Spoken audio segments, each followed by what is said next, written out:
Avant de commencer, la discrétion du spectateur est conseillée. Cette vidéo est uniquement à des fins éducatives et de divertissement. Personne ne quitte le palais de justice de Manhattan sans le regard hanté de ce qu'il vient d'entendre. C'était censé être une audience ordinaire. Des experts comptables, des producteurs anonymes, peut-être un ancien manager venu se dédouaner.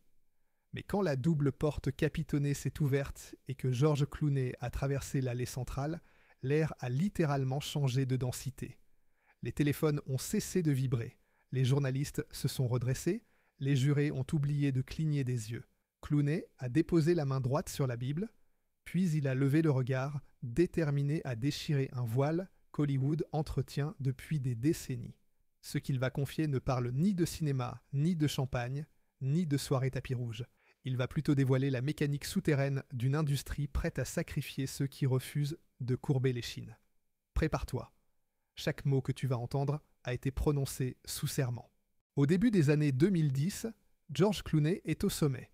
Blockbuster sur blockbuster, cause humanitaire applaudie, aura de gentleman intouchable. C'est précisément ce prestige qui attire l'œil de Sean Diddy Combs. Les premières invitations ressemblent à de simples caprices de milliardaires. Visite d'un studio fermé à clé, dîner improvisé sur la terrasse d'un gratte-ciel, after exclusif dans un manoir de Beverly Hills. Clooney joue le jeu. Réseau oblige, il se montre poli, sourit, répond présent. Pourtant, quelque chose cloche très vite. Les fêtes se transforment, la liste d'invités se resserre, les règles deviennent floues. Un soir, Clooney reçoit une enveloppe immaculée. Aucune signature, juste 3 éléments. Des coordonnées GPS, l'heure de heures et une mise en garde, tout en noir. Laisse ton téléphone. Il croit d'abord à une farce. Mais à Hollywood, l'excentricité est monnaie courante.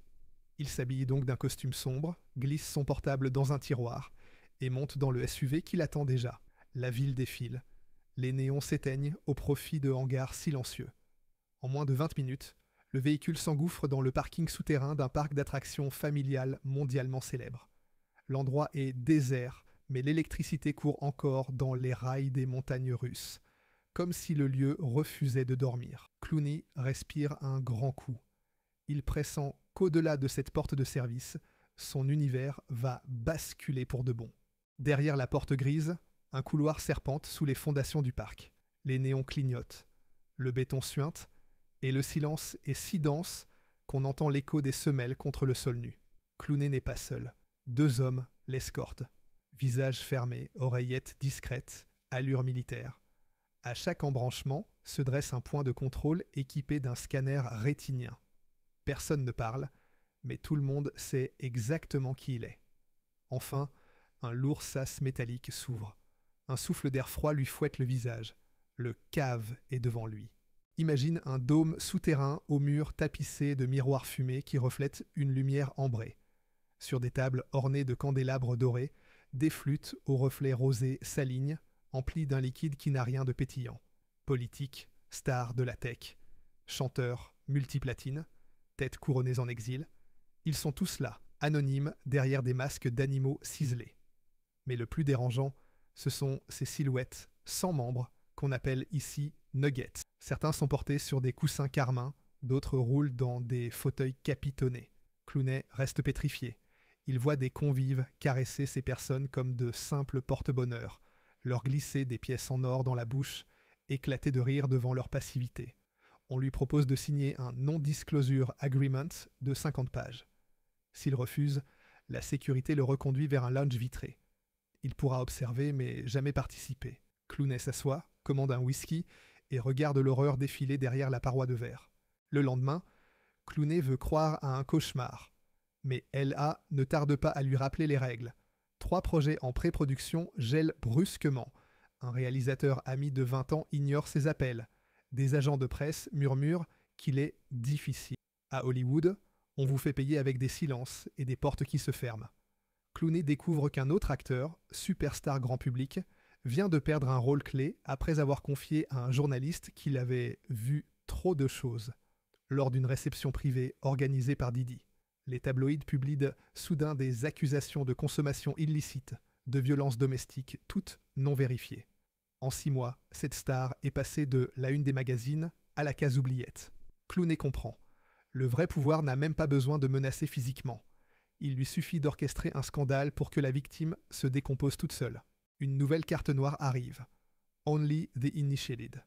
Pas d'adresse, pas d'heure, juste une date.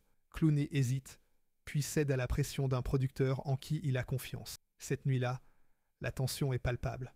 Pas de musique, pas de champagne qui claque, seulement ce vrombissement sourd venu du plafond. Didi fait son entrée, robe couleur ivoire, sourire figé.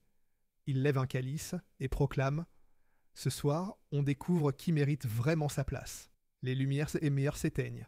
Un projecteur dessine un cercle rouge au sol, une voix robotique surgit de nulle part. Begin the choosing. 8 personnes, yeux bandés, sont guidées dans le cercle. Des questions pleuvent, absurdes, humiliantes, parfois impossibles. Combien vaut ton silence? Quelle partie de ton corps offriras-tu pour la gloire? Ceux qui hésitent sont escortés vers une porte dérobée. On ne les reverra plus. Clooney, tétanisé, tente de quitter la pièce. Un garde lui barre la route et susurre « Reste tranquille, tu es sur la liste d'honneur ». Tout dans cette cérémonie transpire la sélection, la domination, la crainte de tomber du piédestal. Clooney survit à la nuit en se fondant dans les ombres, mais en repart avec une certitude. Ces caves ne sont ni un secret isolé, ni un divertissement élitiste. Ce sont des épreuves d'allégeance. À partir de ce soir-là, l'acteur tient un journal détaillé. Il note chaque invitation, prend discrètement des photos des sceaux en cire, archive les emails cryptiques qu'il reçoit. Il compile des listes d'invités, recoupe les dates d'annonces de casting annulées, surveille les dons douteux à des associations bidons domiciliées près du parc d'attractions. En 2017, une enveloppe scellée d'un P en cire noire est glissée sous sa porte. 6 photos, grains gruesome, s'y trouvent. Sur l'une, un rappeur adulé glousse devant un nugget aveuglé par un bandeau. Sur une autre, un sénateur reconnaissable malgré le masque tient une coupe de sang factice. Clooney frissonne. Quelqu'un veut qu'il voie la vérité en face et qu'il fasse un choix. Il scanne chaque image, les dépose dans un coffre-fort numérique, puis confie une copie à son avocat. Peu après, un livreur Amazon sonne chez lui. Il n'a rien commandé. Le colis contient un simple post-it. On continue à regarder. Le message restait clair. Parler, c'est signer sa disparition médiatique, voire pire. Les années passent. L'angoisse grandit. Clooney voit des carrières s'effondrer pour un tweet maladroit, pendant que des vedettes dociles survivent indemnes aux pires scandales. Il réalise que Didi n'est qu'un rouage. Au-dessus, on trouve des magnates de studios capables de réécrire l'histoire en un communiqué, des cabinets d'avocats experts en NDA assassins, des agences de relations publiques qui noient Internet sous des articles sponsorisés. Autrement dit, un cartel de l'image. Si tu joues le jeu, tu restes bankable. Si tu refuses, tu es blacklisté. À Cannes 2016, Clooney retrouve un jeune acteur qu'il avait pris sous son aile. Le garçon tremble en expliquant qu'on l'a invité aux caves, qu'il a décliné et qu'il n'a plus reçu aucun appel depuis. 6 mois plus tard, Hollywood l'a oublié. Il donne des cours de théâtre dans un lycée de l'Oregon. Clooney voit dans ce destin brisé le reflet de ce qu'il attend s'il continue de se taire. Fin 2019. Clooney revient d'un tournage au Soudan quand il découvre chez lui une petite boîte sans timbre.